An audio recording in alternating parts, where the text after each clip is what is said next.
Welcome friends to the course essentials of Midjourney be ready for the future. जी हाँ दोस्तों, स्वागत करता हूँ मैं एस के निर्मल आपका इस कोर्स में जो मैंने बनाया है मिड जर्नी के ऊपर। मिड जर्नी से रिलेटेड जो भी बेसिक चीज़ें हैं वो सभी मैं इस कोर्स में कवर करूँगा। दोस्तों ये है चैप्टर 7 और ये इस लेक्चर का सबसे इम्पॉर्टेंट चैप्टर है। और ये चैप्टर ऐसा है कि अगर आप इससे सीख लेते हैं और कंसिस्टेंट इमेज बनाना सीख जाते हैं तो आप एक बहुत वैल्यूएबल ह्यूमन रिसोर्स बन जाएंगे। जी हाँ, ये एक बहुत अच्छी स्किल है जो आपको आज की डेट में भी जॉब दे सकती है और आने वाले टाइम में तो सर्टेनली दे सकती है। तो दोस्तों मेरे साथ जुड़े रहिए, मैं आपको बताऊंगा 5 ऐसी ट्रिक्स, 5 ऐसे स्टेप्स जिनसे आप कंसिस्टेंट इमेजेस बनाना सीख जाएंगे। देखिए दोस्तों, एक चीज़ मैं आपको बता दूं, कंसिस्टेंट इमेज का मतलब होता है एक ही कैरेक्टर अलग अलग पोजेस में, अलग अलग एक्सप्रेशन के साथ, अलग अलग बैकग्राउंड्स में। जी हाँ दोस्तों, अगर आप ऐसे करना सीख जाते हैं इसका मतलब आप एक स्टोरी लाइन बना सकते हैं, आप पूरी की पूरी एक ग्राफिक नोवेल डिज़ाइन कर सकते हैं। बट इसमें एक प्रॉब्लम है। प्रॉब्लम ये है कि जो ये मिड जर्नी सॉफ्टवेयर है वो इतना पावरफुल भी नहीं है आज की डेट में कि इंसान के चेहरे को रेप्लिकेट कर सके, वो भी सेम इंसान का चेहरा अलग अलग एक्सप्रेशंस के साथ और अलग अलग बैकग्राउंड्स में। क्योंकि इंसान के चेहरे आप जानते हैं बहुत कॉम्प्लेक्स होते हैं। अगर आप एक ड्राइंग ड्रॉ करते हैं आप, तो आपको पता है कि इंसान का चेहरा ड्रॉ करना कितना मुश्किल है। सिमिलरली इन सॉफ्टवेयर्स के लिए भी ये मुश्किल होता है। इसलिए मेरा ये मानना है कि आप ऐसे कैरेक्टर्स बनाएं, आज की डेट में जिस तरह की कैपेबिलिटी हमारे पास है उसके हिसाब से ऐसे कैरेक्टर्स बनाएं जिसमें बहुत ज़्यादा इमोशंस का स्कोप ना हो और जिसके जो फीचर्स हैं वो थोड़े ब्रॉड हों। जैसे अगर कार्टून कैरेक्टर्स बनाएं तो उनके ब्रॉड फीचर्स हों। ठीक है, कोई कार्टून कैरेक्टर आपको बनाना है चाहे वो इंसान का ही क्यों ना हो, लेकिन उसमें फीचर्स कम डालें। ठीक है, और एनिमल्स के फेस बनाना तो ईजी है, एनिमल्स को डिफरेंट डिफरेंट कैरेक्टर्स में डिफरेंट पोजेस में डालना ईजी है। यहाँ पर मैंने एक फ्रॉग का एग्जाम्पल लेते हुए बताया है कि किस तरह से एक फ्रॉग को हमने अलग अलग बैकग्राउंड्स में पहुँचाया है। जी हाँ, हमने इसको बारिश में बिठा दिया है, एक पेड़ पर बिठा दिया है और एक जो ग्रीन फॉरेस्ट है वहाँ पहुँचा दिया है, सेम फ्रॉग है। तो दोस्तों चलिए मैं आपको बताता हूँ वो कौन कौन से स्टेप्स हैं। देखिए दोस्तों, ये 5 स्टेप्स हैं। पहला स्टेप जो होता है वो होता है एक रेफरेंस इमेज का। जी हाँ दोस्तों, आपको जिस तरह का कैरेक्टर चाहिए उसके लिए एक रेफरेंस इमेज आप सेलेक्ट करें। आप खुद ड्रॉ भी कर सकते हैं। आप अगर ड्राइंग में अच्छे हैं तो आप अपनी एक ड्राइंग खुद बना लें और ड्राइंग बनाने के बाद उसको रेफरेंस इमेज में यूज़ कर लें। दूसरा तरीका ये है कि आप इंटरनेट से कोई भी जो फ्रीली अवेलेबल रिसोर्सेज हैं वहाँ से कोई भी इमेज उठाएं और उसको अपनी रेफरेंस इमेज बना लें और रेफरेंस इमेज को मिड जर्नी में अपलोड कर दें इमेजिन प्रॉम्प्ट डालने से पहले। दूसरा जो स्टेप होता है वो है फ्रेम अ डिटेल्ड प्रॉम्प्ट। जी हाँ दोस्तों, प्रॉम्प्ट अच्छा बनाना है आपको। प्रॉम्प्ट ऐसा होना चाहिए कि उसमें मतलब फ्रीडम ना हो ज़्यादा। आपको सारी चीज़ें जो आप चाहते हैं ना वो आपको प्रॉम्प्ट में ही एक्सप्लेन करनी पड़ेंगी। जैसे यहाँ मैं आपको दिखाऊंगा मैंने किस तरह से फ्रॉग के जो डिफरेंट बॉडी पार्ट्स उनको स्पेसिफाई कर दिया कि वो किस कलर के होंगे। ठीक है, थर्ड स्टेप जो है define parameters like chaos, style and version. देखिए, केओस अगर आप ज़्यादा कर देंगे तो वेरिएशंस ज़्यादा आ जाएगा। स्टाइलाइज अगर आप ज़्यादा कर देंगे बहुत ज़्यादा तो वेरिएशंस आएंगे, बहुत कम कर देंगे तो वेरिएशंस ही नहीं बना पाएगा। जो आप चाहते हैं कि वेरिएशंस बने वो भी नहीं बन पाएंगे। इसलिए एक अच्छा वैल्यू इसका आपको डालना पड़ेगा जो मैं यहाँ पर बताऊंगा। आप प्रैक्टिस से और सीख जाएंगे। आप 2-3 बार ट्रायल एंड एरर से भी आप इसे सीख सकते हैं।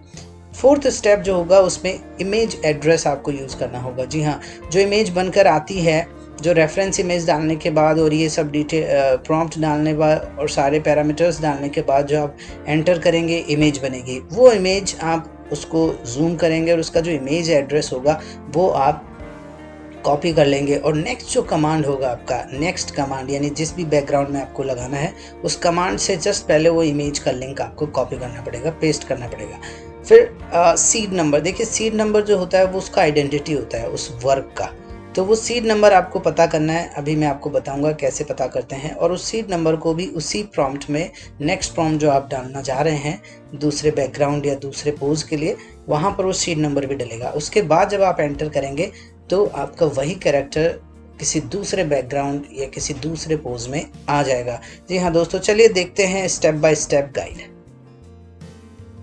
तो दोस्तों शुरुआत वहीं से करते हैं। हमारा जो मैसेज बॉक्स है वहाँ पर आप जाइए और देखिए, अगर आप चाहते हैं कि ये जो मैसेज है पब्लिक ना हो तो आप एक काम कर सकते हैं। आप अपने ये जो डिस्कॉर्ड का जो आपको सर्वर ऊपर की तरफ एक डिस्कॉर्ड का आइकन बना हो, वहाँ पर क्लिक करेंगे तो एक मिड जर्नी बोट आएगा।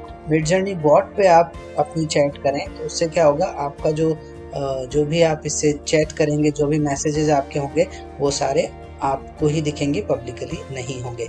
तो जी हाँ दोस्तों, चलिए शुरू करते हैं। तो शुरुआत करने के लिए आप यहाँ प्लस पे क्लिक करेंगे मैसेज बॉक्स में। वहाँ प्लस में अपलोड का एक ऑप्शन आएगा, वहाँ पर क्लिक करेंगे तो आप जो भी आपकी रेफरेंस फ़ोटो जो आपको पहले से ही तैयार करके रखनी है, उस रेफरेंस फ़ोटो को आप अपलोड कर देंगे। जी हाँ दोस्तों, ये हमने अपलोड कर दी है एक रेफरेंस फ्रॉक की फ़ोटो। और फिर अब हम बनाएंगे प्रॉम्प्ट। जी हाँ, इस फोटो को देखते हुए ही आप प्रॉम्प्ट बनाएं। जिस तरह की फ़ोटो है उसी तरह का एक प्रॉम्प्ट बनेगा, क्योंकि यही हमारी रेफरेंस फ़ोटो है।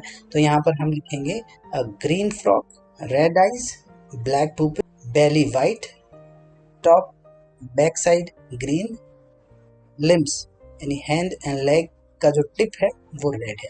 बिल्कुल, ये फ्रॉग हम इसका जो डिस्क्रिप्शन है वो सारा हमने इसमें लिख दिया है। दोस्तों अब हम इसकी जो और दूसरे पैरामीटर्स है, स्टाइल और केओस देखिए इसमें हम 0 करना चाहते हैं। चलिए दोस्तों, ये हमने प्रॉम्प्ट बना लिया है और प्रॉम्प्ट को जब हम एंटर करते हैं तो हमारे पास प्रोसेसिंग होती है। प्रोसेसिंग के बाद हमें मिलते हैं हमारे 4 फ्रॉग। जी हाँ दोस्तों, इनमें से कोई भी एक फ्रॉग जो आपको सही लगता है उसे आप स्केल कर लें। आप स्केल करने के बाद इसका सीड नंबर लेते हैं। सीड नंबर के लिए आप इमोजी पर क्लिक करें और एनवलप ढूंढें। एनवलप पे क्लिक करेंगे तो आपको एक मैसेज आएगा। आपके जो मिड जर्नी बोट है उसी में आपको मैसेज मिलेगा। वहाँ जाइए और सीड नंबर को कॉपी कर लीजिए। सीड नंबर कॉपी करने के बाद आप इमेज एड्रेस कॉपी कर लें और फिर प्रॉम्प्ट बनाते हैं दोस्तों दूसरे बैकग्राउंड के लिए।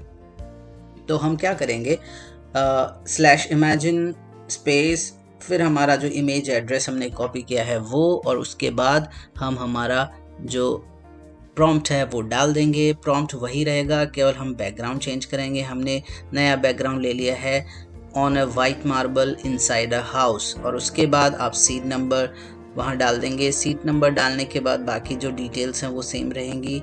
ठीक है, आप चाहें तो आप स्टाइल वैल्यू को बढ़ा सकते हैं। उससे क्या होगा कि स्टाइल वैल्यू थोड़ा सा जो बैकग्राउंड में चेंजेस हैं वो ज़्यादा अच्छे से हो पाएंगे। तो चलिए दोस्तों, हमारा प्रॉम्प्ट बन चुका है। वाइट मार्बल के लिए हमने ओके किया, हमारा फ्रॉक तैयार हो गया।